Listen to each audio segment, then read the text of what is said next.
Bonjour mesdames, messieurs, on est le vendredi 28 janvier 2022 et on verra dans cette édition qu'on a appris une nouvelle concernant les spécialités du bac prévues normalement en mars. Suspense. Un garçon a été retrouvé mort hier dans une valise et sa mère a été interpellée. On ira en Drôme où un homme a crevé les pneus d'un véhicule de police à coups de couteau. En Martinique, une randonneuse de 24 ans a été recherchée dans le nord de l'île et a été retrouvée. Vous retrouverez en fin d'édition votre météo ainsi que l'éphéméride de demain. C'est la fin des titres de votre édition. On est le vendredi 28 janvier. On va commencer cette édition par les élèves de terminale et leurs enseignants qui peuvent souffler. Le ministère de l'Éducation nationale a annoncé ce vendredi 28 janvier le report des épreuves de spécialité du baccalauréat, général et technologique. Prévues les 14, 15 et 16 mars, les épreuves écrites se tiendront finalement les 11, 12 et 13 mai. Les épreuves d'évaluation des capacités expérimentales auront lieu dans les jours qui suivront, ajoute le ministère dans son communiqué. Les syndicats réclamaient ce report, pointant le retard pris dans leur programme à cause des absences et fermetures de classes liées au Covid. Compte tenu des nombreuses et successives absences pour maladie, les élèves qui se trouvent dans des situations très différentes en termes de préparation, reconnaît le ministère. Ces épreuves concernant les deux spécialités choisies par les lycéens en terminale dans le cadre de la réforme du baccalauréat. Le programme qu'ils devront préparer sera le même que si elles étaient tenues en mars, sans aucune thématique supplémentaire, précise le ministère. Autre changement, les sujets seront aménagés pour que les élèves aient un choix de questions d'exercice. Et les 2 jours précédant l'épreuve seront dédiés à la révision de ces examens, les autres cours étant annulés. Enfin, les épreuves de l'attestation de niveau de langue sont annulées. La programmation de ces épreuves en mars est pensée pour permettre d'en intégrer les résultats à Parcoursup. Du fait de leur report, les notes seront remplacées par la moyenne obtenue en première et lors des 2 premiers trimestres de terminale. Le reste du calendrier du bac est inchangé. L'épreuve de philosophie se tiendra le 15 juin prochain. Et le grand oral sera organisé entre le 20 juin et le 1er juillet.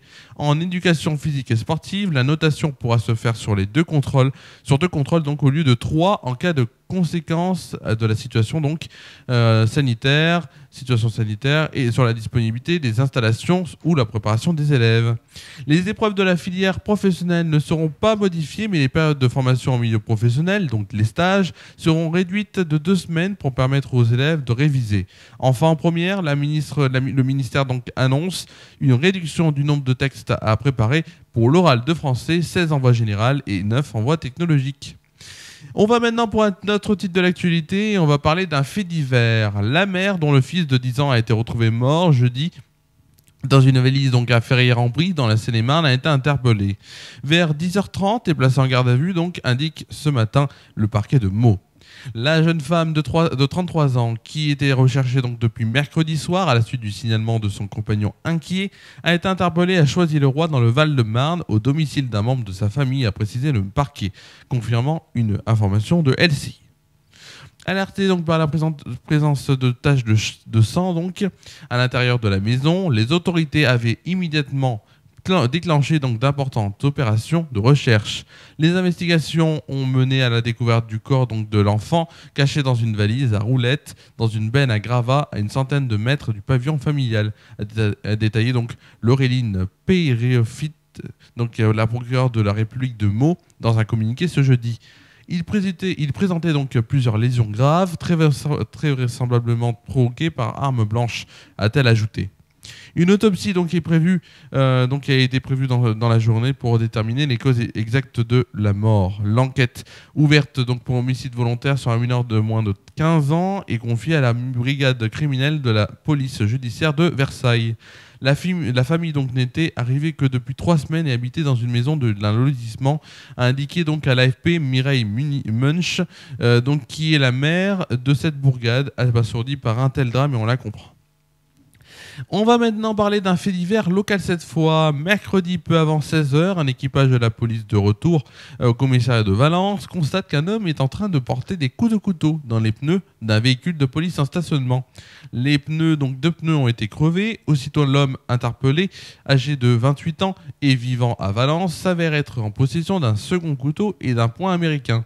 Lors de sa garde à vue, un expert psychiatre a déclaré que l'homme était inaccessible à une sanction pénale.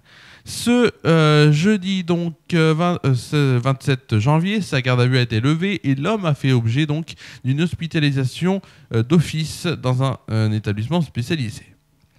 On va maintenant encore passer à une autre info et on va traverser l'océan Atlantique pour aller en Martinique où la gendarmerie avait lancé un appel à témoins dans le cadre de la recherche d'une randonneuse de 24 ans partie en randonnée depuis hier, jeudi.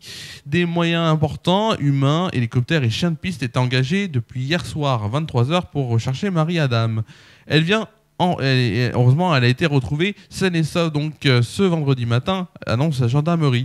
La jeune femme, jeune randonneuse, aura droit à un tour d'hélicoptère. Il y a eu le droit à un tour d'hélicoptère, donc c'est avec humour, bien sûr, pris avec humour, précisent les gendarmes sur leur page Facebook. La femme et la jeune femme étaient parties en randonnée depuis hier, depuis Grand Rivière, où elle a stationné son véhicule de location, une Peugeot 108 blanche. Elle pourrait avoir été récupérée par un pêcheur pour être transportée sur Hans Couleuvre. Aucun détail vestimentaire n'avait été communiqué. Elle portait juste des chaussures de marche et un sac à dos sans plus de précision. Point sport maintenant, avec du handball ce soir et l'équipe de France qui jouera ce soir son match de handball. Ce sera face à la Suède à 20 h 30 et ce sera à suivre sur TF1. Et aussi bien sûr la Coupe de France qui démarre dès aujourd'hui avec à 21 h le match entre Nantes et Brest. Ce sera à suivre sur Eurosport 2 si vous avez Eurosport, chaîne bien sûr payante. Le seul match qui sera sur du gratuit, ce sera sur France 3 et ce sera le match entre le PSG et Nice. Allez, tout de suite on va passer à une rubrique que vous adorez, c'est tout de suite la météo.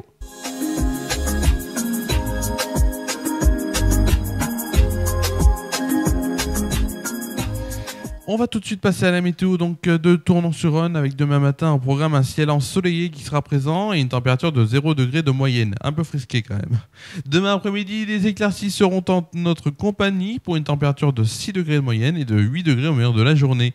Enfin, en soirée, des nuages, des beaux nuages, des grands nuages concluront cette journée. Il fera 5 degrés de moyenne. Tout de suite, on va passer à la météo sur la France métropolitaine. C'est dans quelques secondes. Tout de suite, la météo de la France métropolitaine. C'est dans 3, 2 et 1. Allez. Demain matin, le temps est nuageux au nord de la Loire, mais il fait plus doux. Le vent se lève sur les côtes de la Manche et de la mer du Nord, avec quelques bruines au nord de la Somme. Un tiers sud profite du soleil avec des températures matinales plus basses qu'au nord, suite à la nuit dégagée. Côté température, il fera 0 degré à Strasbourg, Bordeaux et Toulouse, 3 degrés à Troyes et Montélimar, 6 degrés à Paris, Nantes et Ajaccio, 8 degrés à Rouen et Nice, 9 degrés à Brest et Perpignan. Il fera pour le plus froid moins 1 degré à Dijon, Limoges et Lyon, et pour le plus chaud 10 degrés à Cherbourg.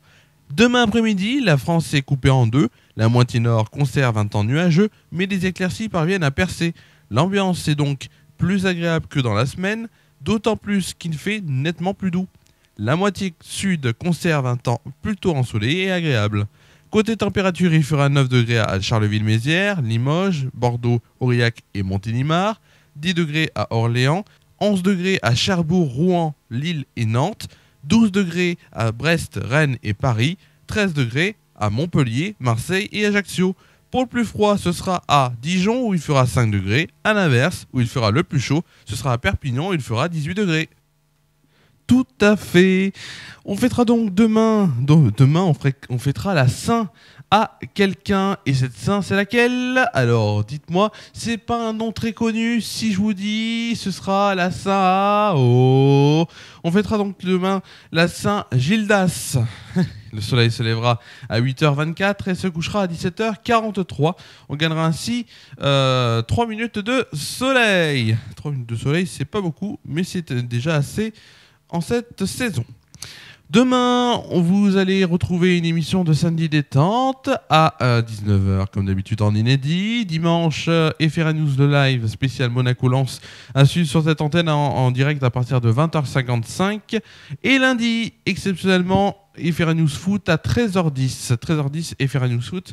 On parlera beaucoup de Coupe de France. On parlera des 8 matchs de Coupe de France qui se seront... 7 matchs qui se seront joués, puisque le 8e, ce sera donc lundi soir. Et on parlera aussi, bien sûr, des championnats européens. Voilà, c'est donc la fin de cette édition.